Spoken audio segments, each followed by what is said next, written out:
Hi and welcome to Tech Tips with me, Marcus Bornold. Today I will be checking out the OSEE LCM215-HDR Plus field recording monitor, using it as my grading monitor right here.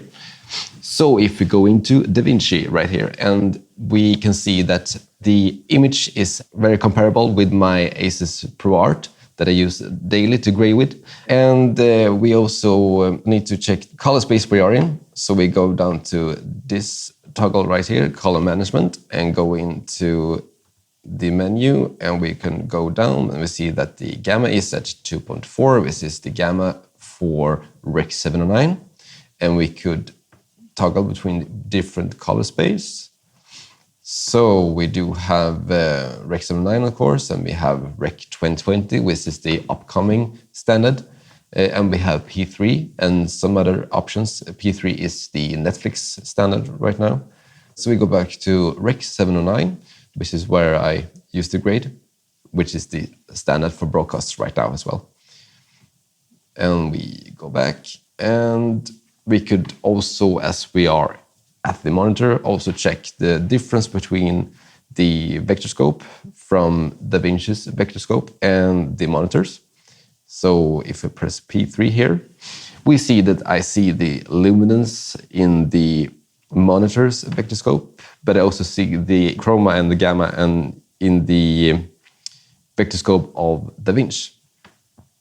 And it also has some other scopes as well. It has an histogram and it has false colors, which we'll check out later when we use it as an actual field recording monitor with the Pocket 6K Pro.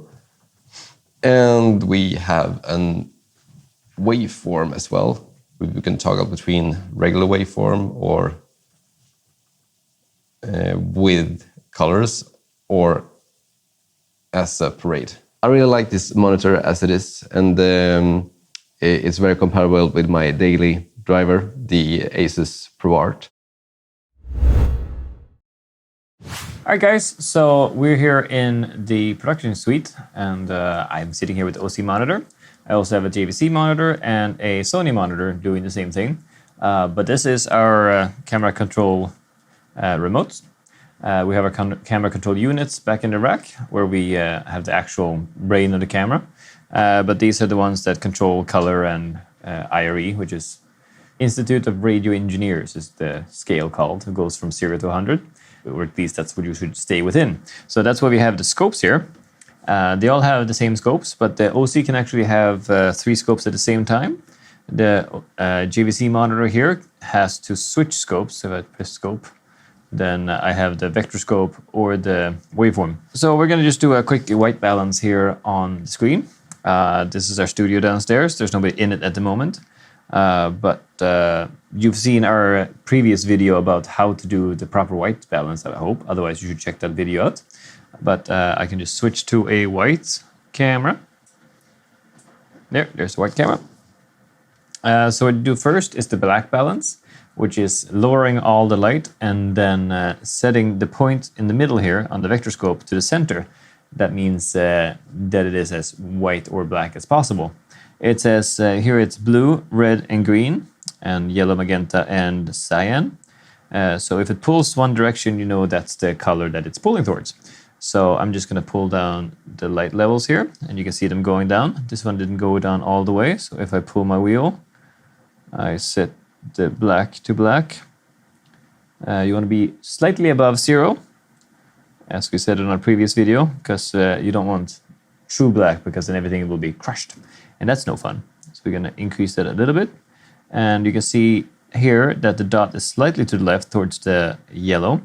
So if I pull my black balance knobs here, I'll pull it slightly to the right. And that's going to be centered there. If I toss up the scope on the other one, that says the same thing. So they're calibrated. It's the same as the expensive monitors, since the OSEE costs quite a lot less, but still has the same functions. So there we go. So centered, slightly above 0, and we're going to increase the light level. We don't want to go all the way up to 100, because that's just going to be overexposed. We're going to pull it down to be slightly underneath. Where are we there? Somewhere around there. So check on the other scope here as well. They're calibrated to the same, so that's nice.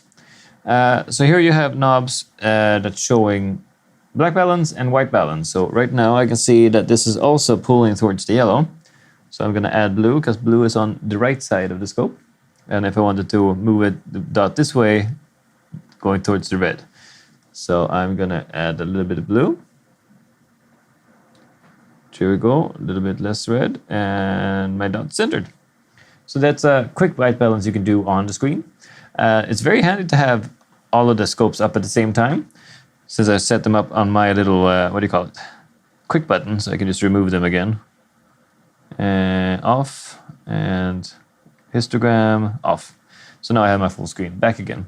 So if I just, during the broadcast, only want to have my waveform on, I can just have that, not be too distracted with all of the scopes up at the same time. So that's really nice that you can pick and choose where to have them. Of course, you can always set the size too if you want it bigger or smaller, but I like it small and handy so it doesn't distract from the actual picture. If I put something with color on, like so. No, it's not a good picture. Let's do maybe that camera. So here in the histogram, you can see where the different colors are. So the purple will pull it down naturally. So this follows the screen where on the screen you are. So you can see where the highlights or the low parts would be. This would be camera 1. So I can increase the lights. Just like bright as it goes. Gain it up one stop. There you go. There you have it. If I activate my vector scope again, you can see it pulls a lot towards the blue, and that's this blue part here. So that's why you have to use the actual white to white balance. Otherwise, you have all the colors, and you can't. Otherwise, everything's going to be gray if you take away all the colors. So that's why you white balance on white, and you black balance on black. Oh yeah. Over to the next text, guys. So we are back, and now I have plugged in the monitor into an Pocket 6K Pro, and we right now have the false colors on the monitor. So if I toggle the iris here, we can see that it changes, and we can also turn on the Blackmagic's false colors to see the difference between those two. So we see that the green is more pronounced in the Blackmagic, and the blues are more smeared out in the monitor. I think it's very usable anyway. So if we go over to Focus Assist, we now have Focus Assist on. So if we go from the mixer and go to the first action cam and then to the next action cam, we see that it works really, really well. And I right now have the level set to 11, and I have aperture 2.8 on this cropped sensor Pocket 6K Pro. We have plugged in the HDMI to the Pocket camera, and we have an SD coming from a broadcast camera. And you also have the options to use video in if you use a camera that doesn't have SD or HDI or a more consumer camera.